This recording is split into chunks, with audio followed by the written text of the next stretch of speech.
dependency. Welcome to the money system, where we explain how money really works.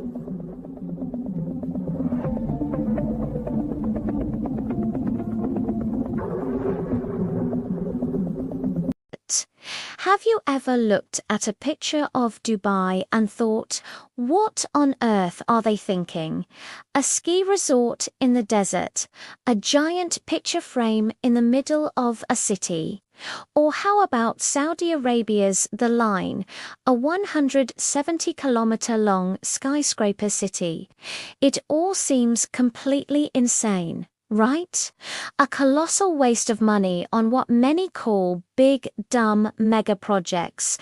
But what if I told you there's a brilliant, almost desperate logic behind all this madness? What if these flashy, seemingly pointless projects are actually a high-stakes gamble for survival? Stick around.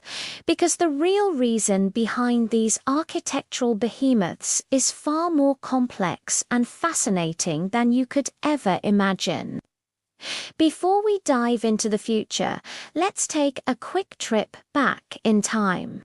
For most of the 20th century, the Gulf states were talking Saudi Arabia, the UAE, Qatar, Kuwait, Bahrain, and Oman were sitting on a gold mine, a black, liquid gold mine to be exact.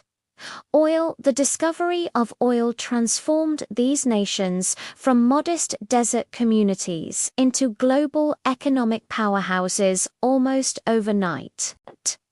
The money flowing in was unimaginable. It funded everything: infrastructure, education, healthcare, and a lifestyle of unprecedented luxury for their citizens. For decades, the formula was simple: pump oil, get rich, repeat. It was a comfortable, seemingly endless party. But every party has to end, and the Gulf leaders know this better than anyone. They're facing a ticking clock, a perfect storm of challenges that threatens to unravel everything they've built. The first and most obvious problem is that oil is a finite resource. One day, the wells will run dry. But even before that happens, the world is changing. The global push towards renewable energy, electric vehicles, and sustainability means the demand for oil is projected to decline in the coming decades.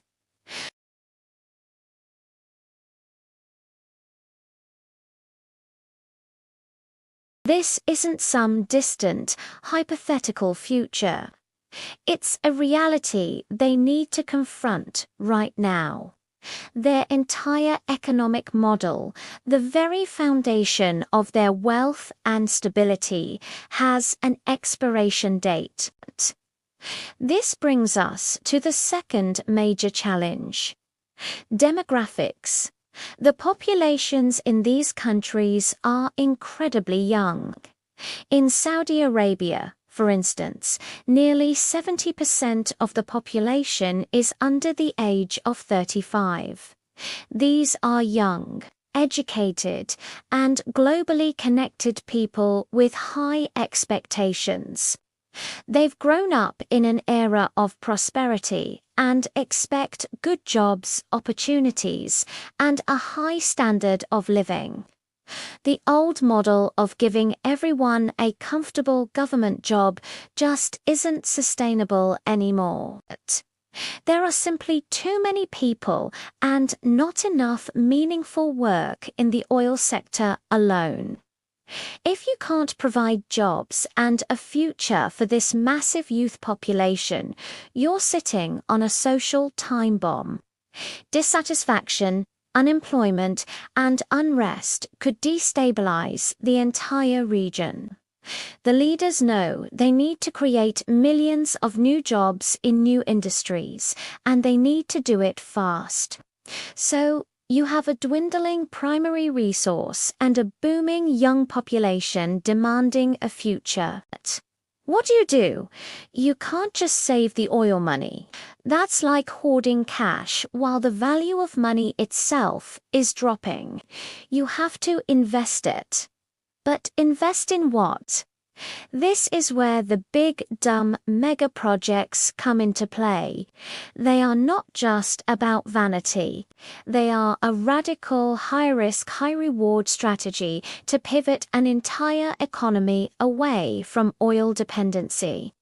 Think of it as the world's most expensive and audacious rebranding campaign.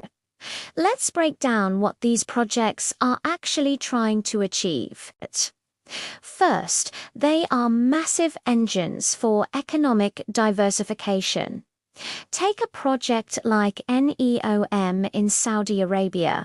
It's not just about building a futuristic city. It's about creating an entire ecosystem for new industries, technology, advanced manufacturing, biotech, media, and entertainment. By building state-of-the-art infrastructure, they hope to attract foreign investment, global talent, and multinational corporations.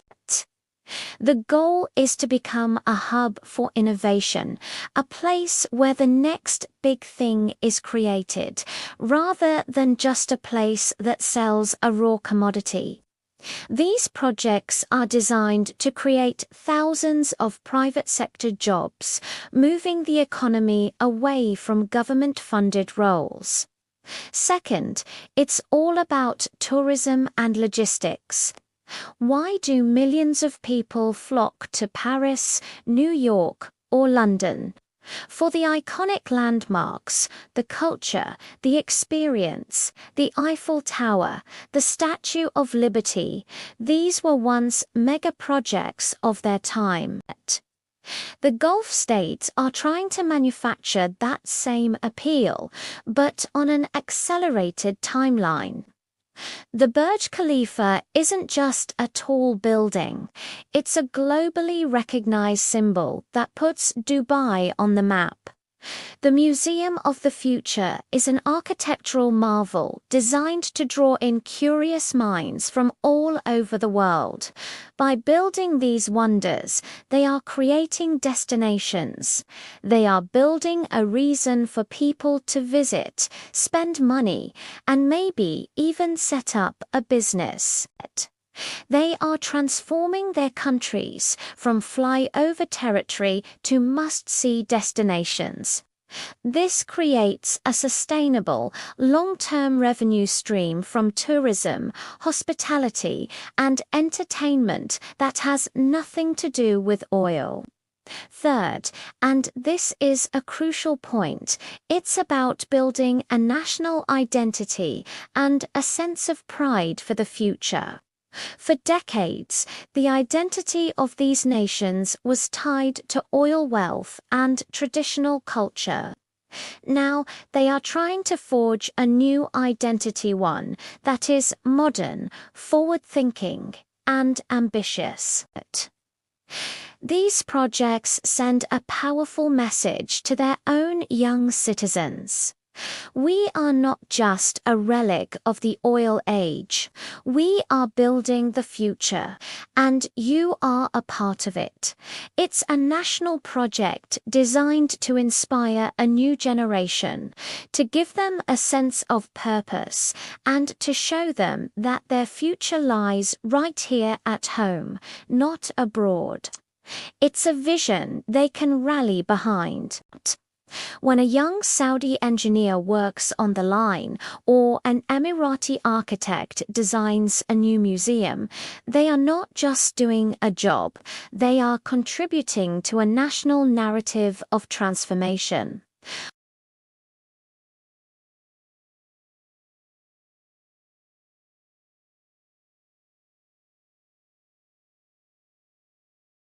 If they fail to attract the investment, the businesses and the tourists they are designed for, they could become the world's most expensive ghost towns. There are also huge logistical and environmental challenges. Building a city in the desert requires immense resources, particularly water and energy.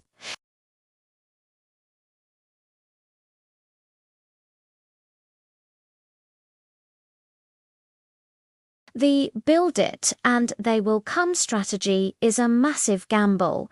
There's no guarantee of success. They could end up with spectacular empty monuments to failed ambition.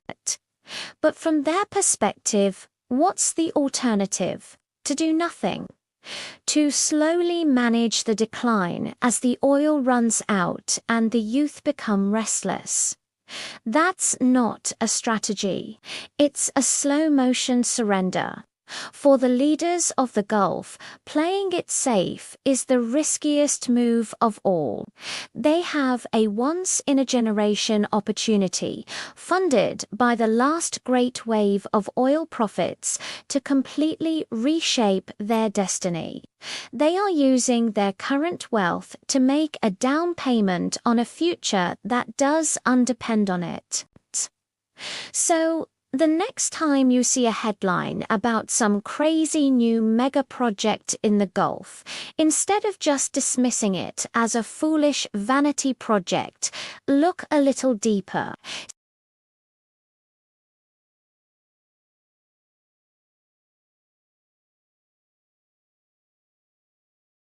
It's a high-stakes poker game for national survival, where the chips are skyscrapers and the pot is the prosperity of generations to come. It might look dumb from the outside, but from the inside, it might just be the only smart move they have left. What do you think? Is this a brilliant masterstroke or a catastrophic gamble? Let me know your thoughts in the comments below. I'd love to hear your perspective on this. And if you found this video interesting and want to explore more topics that challenge your view of the world, make sure to hit that like button and subscribe to the channel. Thanks for watching, and I'll see you in the next one. So, we're not smart. If this helped you understand the system, subscribe, like, and share this video.